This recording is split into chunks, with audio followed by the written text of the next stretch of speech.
5 off-grid federal land parcels you can lease from the government. Most buyers never hear about them. But here's what nobody talks about. The government doesn't want you to know about the invisible trap built into these leases. A legal snare that's already buried countless families in debt. And by the end of this video, you'll understand exactly why these deals might be the most expensive mistake you'll ever make. If you've been watching real estate content on this channel, you know we talk a lot about unconventional properties. You already know we cover government land deals, surplus buildings, and forgotten parcels. But if you're new here, welcome. I'm here to show you the deals that actually exist, and more importantly, the ones that look like deals but will absolutely wreck your finances if you're not paying attention to the small print that everyone ignores. So hit that subscribe button right now and drop a comment below telling me, have you ever tried to buy or lease government property? What was your experience? Because the stories people send me are wild, and I want to hear yours. Wait, this part is important. Before we go any further, I need to tell you something. The real mechanics of why these federal leases work the way they do, the hidden costs, the renewal clauses, the liability traps, that's all broken down in complete detail in our comprehensive guide called Off-Grid Reality, the Federal Lease Handbook. It's available in the description and pinned comment, and it's where I walk you through every single mechanism of how these agreements actually function in the real world. Because knowing the structure is how you protect yourself. Now, let me tell you why this even exists in the first place. Because the reason is genuinely counterintuitive. When the federal government started leasing land for residential purposes decades ago, they had a completely different problem than what they have today. Back then, they had too much land. Literally too much. Millions and millions of acres sitting empty, generating zero revenue, requiring maintenance costs that nobody in Congress wanted to fund. So they came up with a solution. Instead of selling the land outright, which would lose them control forever, they created something called the Residential Lease Program. You don't own the dirt. You own the right to occupy it, temporarily, for a specific period of time. That sounds reasonable, right? Except the government never anticipated 3 things that happened after they created these programs. First, property values went up. Dramatically. Land that was worthless in 1975 became valuable in 2005. By 2020, these federal leases were worth real money. The government looked at their own regulations and realized they had massively underpriced an asset. Second, people actually started building on this land. Permanent structures. Families invested their entire life savings into cabins, cottages, and small homes sitting on federal soil they didn't own. And third, this is the killer, the government's policies changed. They stopped renewing leases automatically. They started attaching conditions. Environmental impact studies became required. Suddenly, your off-grid cabin needed to prove it wasn't damaging sensitive ecosystems. New fees appeared. A lease that cost $50 a month in 1995 might cost $500 a month by 2010. And here's where it gets really dark. Some of those federal agencies started refusing to renew leases at all. Families woke up to notices saying the government wouldn't extend their lease. The property they'd invested 20-30 years into and built their entire lives around was being reclaimed. No compensation, no buyout, just a deadline. Get off the land or we'll remove your structures for you. Now, some of you watching this might live on federal land right now. Some of you might be thinking about applying for one of these leases. So I need to walk you through exactly what you're getting into, because the official government description of these programs bears almost no resemblance to the actual experience. There are 5 main federal land lease programs that ordinary people can access. And I'm going to show you each one with real prices, real locations, and real examples of what happens when things go wrong. Because the secret I promised you at the beginning, the thing that changes everything about how you should think about these deals, is hiding inside the details of how these programs actually work. Let's start with a program almost nobody knows about. The Alaska Rural Residential Lease Program. This is one of the oldest residential lease systems still in operation, and it's still active right now. The basic premise sounds incredible. You can lease a parcel of federal land in Alaska, actual federally owned property, for just over $1,000 per year. $1,000 a year for land that could sit you and your family in one of the most beautiful places on earth. The lease is 60 years long. 60 years. That's longer than most marriages. Long enough that you could theoretically hand it to your kids and they could hand it to your grandkids. The land is yours to build on, hunt on, live on. Your own piece of the Alaskan frontier for $10,000 total if you stretch it across a decade. But here's what changes everything. That price, the $1,000 a year, that's what they tell you it costs. What they don't tell you is that you're personally responsible for the entire infrastructure. Road maintenance is your problem. The government won't maintain access. Your driveway, your bridge, your pathway, all you. The well you need to drill is your cost, probably $15,000 to $30,000 depending on depth. The septic system is your responsibility. The power lines, if you want power at all, are hundreds of thousands of dollars if you need to bring it in from a distance. And then there's the renewal clause. That 60-year lease, the government can choose not to renew it. They have that right. In recent years, the Fish and Wildlife Service has started choosing not to renew leases in certain regions because they've reclassified the land as environmentally sensitive. Families have invested hundreds of thousands into these properties, only to receive a letter saying, your lease will not be renewed and you have 2 years to vacate. Now let's talk about the program that sounds the most appealing. The Montana and Wyoming Special Use Permit System. This is different from the Alaska program. This is administered at the state level for federal land, and it lets you essentially homestead on public land. The yearly cost is minimal, sometimes just a few $100s. And unlike Alaska, these leases can sometimes be extended indefinitely if you prove you're maintaining the property and not causing environmental damage. The appeal is obvious. You're essentially getting land for almost nothing, with the possibility of permanence. People have built real lives here, homesteading in the truest sense, growing gardens, raising animals, living off the grid in a way that feels genuinely sustainable. But the mechanism that makes this work is also the mechanism that destroys people. The government requires active use. You cannot simply own the cabin and use it seasonally. You must maintain a primary residence on the property. You must show improvements to the land. You must prove you're not just parking an asset there, you're actually living on it. That sounds straightforward, except enforcement is completely inconsistent. Some agencies actively monitor these properties quarterly, others haven't checked in 5 years. When they do check in, the standards they apply are subjective. One property was deemed inadequately maintained because the fence had 3 broken boards. 3 boards. The cost to fix it was $200. The fine was $5,000. And here's the part that almost nobody anticipates: the financing problem. Banks will not finance these properties. Full stop.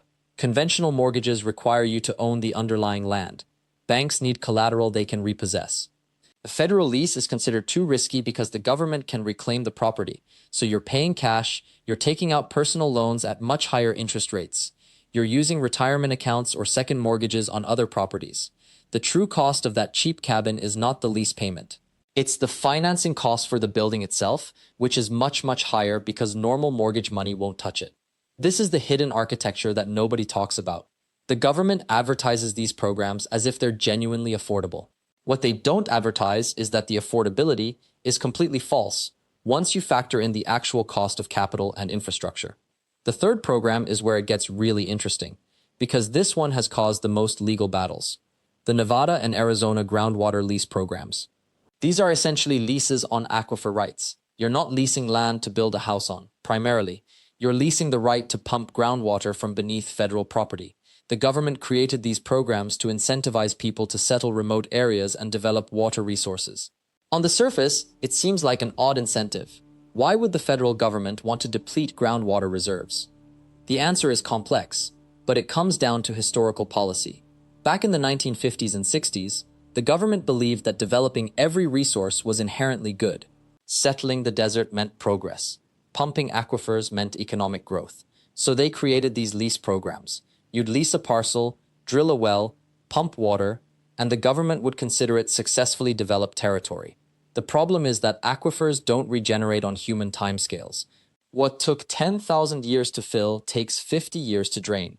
By the time anyone realized what was happening, hundreds of these leases were in place. Families had invested in wells and properties, and the aquifers were genuinely depleting. So the government had a problem. They couldn't just cancel the leases without massive legal consequences, but they also couldn't keep issuing new ones. So what did they do? They created a category called conditional renewal. The lease could technically be extended, but only if the property owner could prove minimal aquifer impact. This meant expensive hydrological studies. It meant proving that your well wasn't contributing to regional depletion. For a family running a small off-grid cabin operation, that's tens of thousands of dollars in environmental consulting fees just to renew a lease that costs a few $100s a year. Most people just gave up their leases rather than fight the regulatory cost. The Oregon Forest Lease Program is almost the opposite situation. This one actually has a reputation for being the most functional of all the federal lease programs still operating. The government created it specifically to encourage settlement in remote forest areas while also maintaining timber resources. You lease a parcel, typically between 1 and 5 acres, for a modest annual fee. The land comes already cleared with buildable structures, or at least sites suitable for structures. What makes this one different is the partnership model. The federal agency actually wants these properties occupied and maintained. They send resources to help with fire prevention, they coordinate access, they're somewhat responsive to property owners because they understand that settlement equals stewardship. These leases can be extended, and extensions have been granted more readily here than in other programs. But, and this is critical, this program has specific requirements. The Forest Service requires active forest management on your property. You cannot simply have a cabin in the woods. You're responsible for maintaining defensible space around structures, clearing deadfall, managing vegetation to reduce fire risk. This is expensive and ongoing. It's not some passive income situation where you sit in a cabin and collect rent. You're an active participant in land stewardship, and that requires time, money, and expertise you might not have. And if you don't maintain those standards, lease revocation. The government will actually terminate your lease, and it happens. Now we're getting to the program that has created the most financial devastation, the final major one, the Federal Recreation Lease Program. This one is specifically designed for people who want to develop property for recreational purposes. A cabin that's used for hunting, a small lodge, an outfitter's base. The government wants to encourage recreational use of federal lands because it generates political support for public lands. People who use them become people who vote to protect them. The lease costs are reasonable. The terms can be long, sometimes 30 or 40 years. And here's what made this program attractive. You could lease the property for recreational use, but live in the cabin year-round. It wasn't technically a residential lease, so some of the oversight was lighter. The word recreational gave people legal cover to establish a primary residence on what was technically a commercial recreational property. That was the loophole. For about 15 years, it worked. Then the Trump administration took office and decided to aggressively enforce the recreational use-only requirement. Properties that people had been living in as primary residences for a decade suddenly had violation notices. The leases were being revoked, families were being forced off their land. One family had invested $370,000 into improvements on a recreational lease property in Wyoming. They'd been living there for 12 years, they had children born there, the property felt like home in every way that matters. When the enforcement action came, they had 18 months to either leave or face federal charges for trespassing on federal property. They lost everything. Not the money. You can't lose money you've already spent, but the $370,000 became rubble. The improvements became federal property. The cabin they built became government asset. This is where we need to pause and address something crucial about why I'm telling you all of this right now. End of part 1. Before we continue with the actual parcels, the ones that won't trap you like that family, keep this in mind for a second. The difference between a safe federal land lease and a catastrophic mistake often comes down to one or two details that 99% of buyers completely miss. And those details are exactly what the federal land leasing blueprint walks you through, step by step. It's the guide that shows you what to look for, what questions to ask the BLM before you sign anything, and how to read a lease agreement the way the government wrote it, not the way you hope it says. Links in the description and pinned in the comments if you want to go deep on this. It's not free, it's a paid resource, but it's the difference between buying smart and buying blind. Now let's talk about the 5 parcels that actually work. The ones where the lease is legitimate, where your rights are protected, and where you're not one enforcement memo away from losing your life savings. The first one sits on Bureau of Land Management property just outside Tonopah, Nevada. We're talking about 160 acres of high desert scrubland, elevation around 5,000 feet. The lease runs for 10 years and renews automatically if you keep up with the payments. The annual cost is $850. Let me say that again, $850 a year to live on 160 acres where you own nothing underneath you, but you own everything you build on top of it. Here's the catch, and there is always a catch. The parcel has no developed water access. You'll need to drill a well, which costs anywhere from $3,000 to $8,000 depending on depth and geology. The electrical grid is a mile away, so you're looking at solar or generator power, another $15,000 to $30,000 in setup. Roads are BLM maintenance roads, which means winter access is not guaranteed. But if you're serious about off-grid living, if you're the type who actually wants to disconnect, this parcel has been available for 18 months and hasn't moved because most people see no utilities and click away. The real win here isn't just the price, it's the autonomy. Once you're on that land, living under a 10-year renewable lease, you're not subject to HOA rules, zoning restrictions, or property tax increases. Your lease price stays at $850 a year for the entire term. That's stability in a world where land prices only go up. The application process is straightforward. You file with the BLM Nevada office, provide proof of financial ability to develop the land, and show a reasonable development plan. Most applications get approved within 60 to 90 days. Parcel number 2 takes us somewhere completely different. This one is on federal rangeland managed by the Forest Service in the Flathead National Forest area north of Kalispell. 640 acres. Annual lease, $1,200. But this isn't rough desert scrubland. This is productive grazing land with existing fencing, a hand-dug well that's been in use for 40 years, and a small one-room caretaker's cabin that was built in 1987. The lease exists because the Forest Service actually wants active stewardship. They prefer that grazing land be used by someone who understands it, maintains it, and keeps the grass healthy. If you're a rancher, an agricultural operator, or someone serious about raising livestock, this parcel has been available for 8 months with only 2 inquiries. Most people don't know it exists because the Forest Service doesn't advertise it on their main website. You have to call the district office directly and ask about grazing permits and recreational leases that include structures. The catch here is different.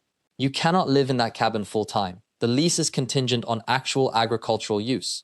If the BLM inspector comes by and finds you sitting in the cabin in July with no animals on the property and no development plan in motion, you're in violation. This lease is for operators, not escapists.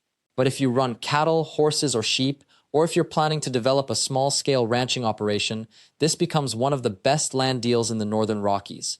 $1,200 a year for 640 acres with infrastructure already in place. The application here requires proof of ranching experience or a partnership with someone who has it. You'll need references from previous landlords or neighbors. The Forest Service vets for competence. They want to know you won't trash the land or abandon it halfway through the season. But Parcel 3 is where things get strange. This one's different because it comes with history, the kind of history that actually adds value instead of creating liability. It's a decommissioned military communication station from the 1960s, located on federal property in the Salmon River Mountains of central Idaho. The building is a reinforced concrete bunker, genuinely Cold War era, built to withstand electromagnetic pulse and designed to operate independently for months if the grid went down. The lease is $2,500 a year. The building is 2,800 square feet, completely sealed, with mechanical ventilation already installed. The original communication equipment was removed in the early 2000s, but the infrastructure is sound. Electrical runs from a backup generator and a propane tank system. There's no municipal water, but a spring-fed cistern on the property provides reliable water year-round. This parcel has been on the market for 4 years without a single applicant. Why? Because most people see bunker and imagine a doomsday prepper stereotype. But what this actually is the most resilient structure you can lease from the government. No mortgage, no property taxes, a fixed lease of $2,500 a year for 25 years, and a building that will withstand virtually anything nature or circumstance throws at it. The catch is isolation. The nearest town with services is 18 miles away. Winter road access is seasonal, sometimes closed for 2 or 3 months depending on snowfall. Internet is satellite only, and cell service doesn't exist. But if you're building a retreat property, a research station, an artist studio, or a climate-resilient home base, this lease offers something unprecedented: government-certified structural integrity for a price that never changes. The application requires proof of lawful intent and a development plan. The government wants to know how you'll use it and that you won't abandon it.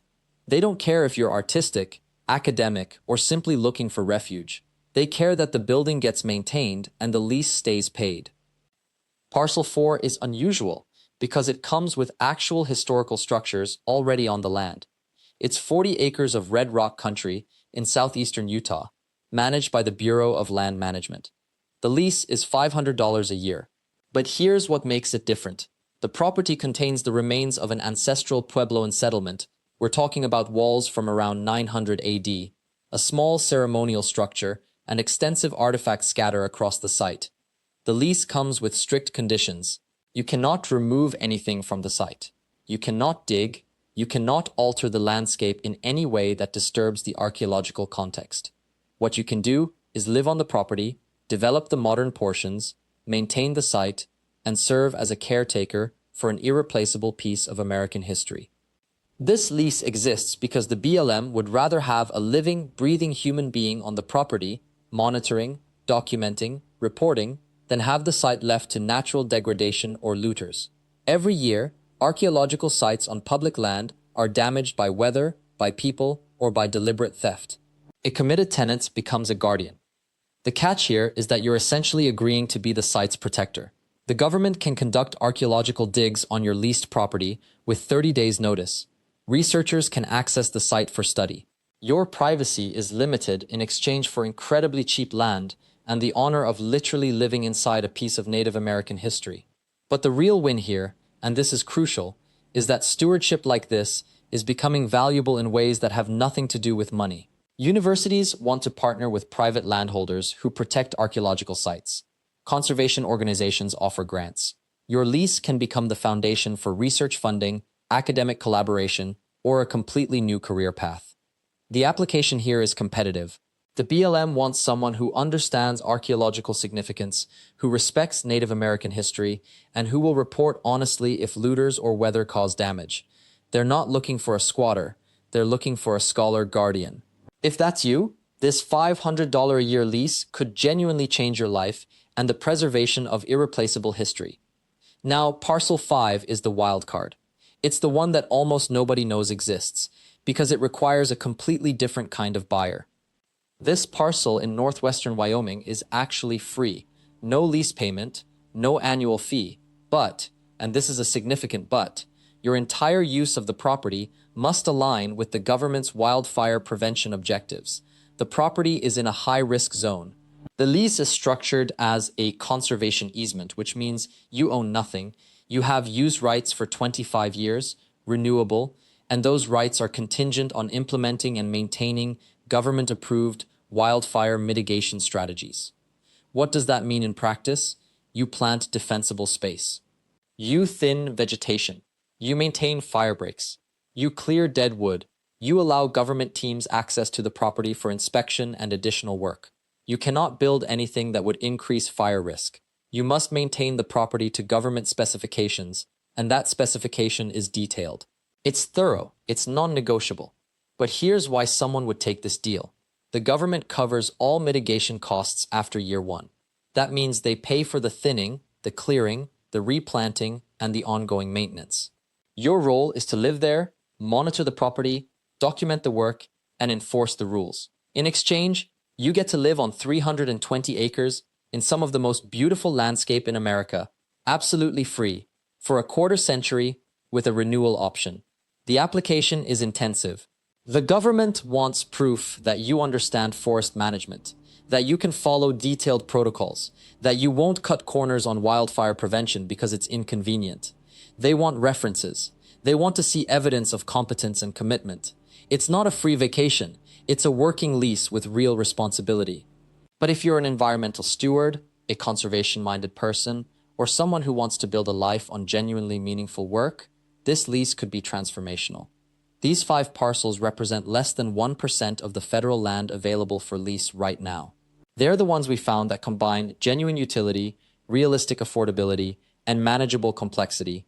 But the methodology for finding more, the signals you look for, the agency contacts you need, the timing windows that matter, that's where the real depth comes in. This is the moment most people miss. They see these 5 properties and think they're looking at 5 isolated deals. They're not.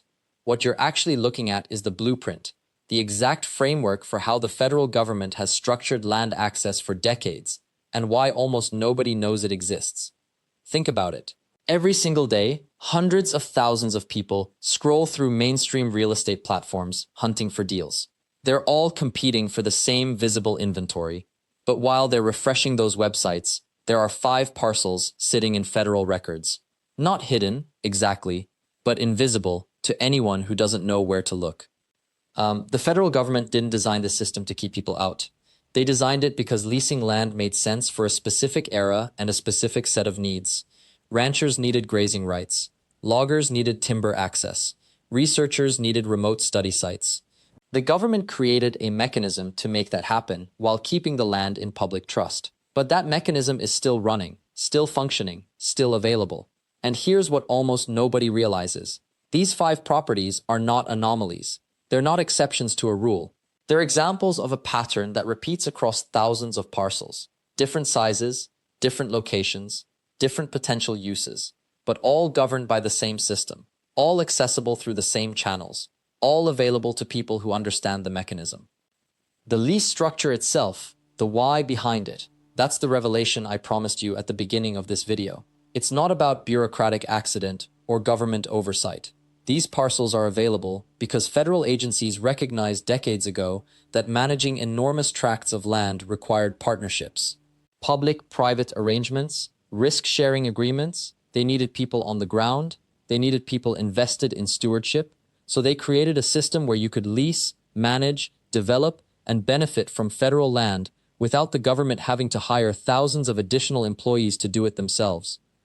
That system is still there, still functioning, still underfunded in terms of public awareness, which means the friction between you and a valuable lease right now is not the government saying no, it's simply that you didn't know to ask. Nevada's geothermal lease makes sense for someone with utility-scale energy ambitions. Montana's grazing land makes sense for someone with ranching capital and time horizon thinking. Idaho's bunker makes sense for someone building infrastructure redundancy. Utah's archaeological site makes sense for researchers and educators. Wyoming's timber forest makes sense for someone thinking about forestry operations or carbon offset models. But zoom out one more time. What connects all 5 is not what makes them different. What connects them is the fact that they all exist in a category most people don't know is available: off-grid, long-term, genuinely affordable compared to market-rate real estate, and most importantly, they all sit on land that won't be developed into strip malls or condominiums because it's federal land and it's protected. That's the secret. That's the framework operating underneath all of this. The federal government has land. Lots of it, more than most people understand, and they have a legal mechanism to let qualified people lease it, not rent it short-term like a vacation, not permit it for a season, but genuinely lease it, year after year, decade after decade, with the option to improve it, develop it, and pass your interests along. Most buyers never hear about this because most real estate agents don't know about it. Most financial advisors don't know about it. Most people who spend their whole lives buying and selling conventional homes don't know about it. But it's there. The window is open. The mechanism exists. Your challenge this week is simple. Go to the Bureau of Land Management website. Type in your home state. Spend 15 minutes scrolling through the actual lease listings. Don't apply for anything. Don't commit to anything. Just look. See what's actually available. See if one of these 5 properties, or something like them, resonates with your situation. Because the moment you see what's actually out there, the moment those parcels stop being theoretical and start being real, everything changes about how you think about land ownership in this country. Thank you so much for watching this all the way through. If you found this breakdown useful, hit that subscribe button so you don't miss the next one. We're uncovering hidden properties like these every single week. Drop a comment below and let me know which one of these 5 parcels caught your attention, or if you've ever leased federal land yourself. And please, activate that notification bell so you're the first to know when we release our next deep dive into the deals nobody's talking about yet. I'll see you